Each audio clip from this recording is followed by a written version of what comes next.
所以要看到这个中华这名驾驶真恶质啊！你看人伫咧停红灯，这个驾驶对后壁弄到落，弄到2台奥多摆，骑车的骑士摔倒伫咧路顶啊！这驾驶竟然把人安尼就甲搞过，所以造成一个人死亡，2个人受伤。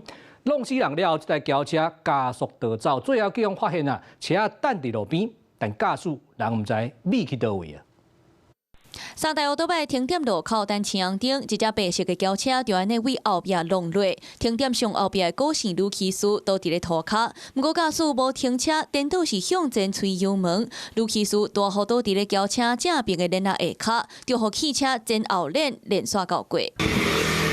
车祸发生伫咧中华园林，昨下晡1点外，白色轿车伫咧路口冲红灯连刷弄2只奥多摆，其中一台是一对母仔囝相载，坐伫咧后壁的老母，规个人向正边摔伫涂骹。另外，64岁高姓女骑士互轿车搞过，伤势是真严重，送医了后原来是救无活。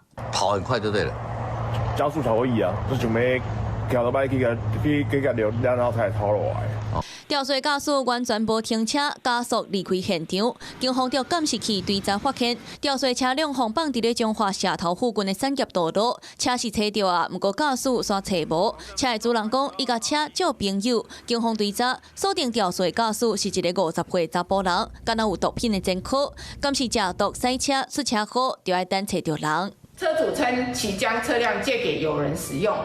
本分局已锁定涉案驾驶，积极查缉中。轰隆是高姓女骑士，面册拢是伊家厝内人的相片。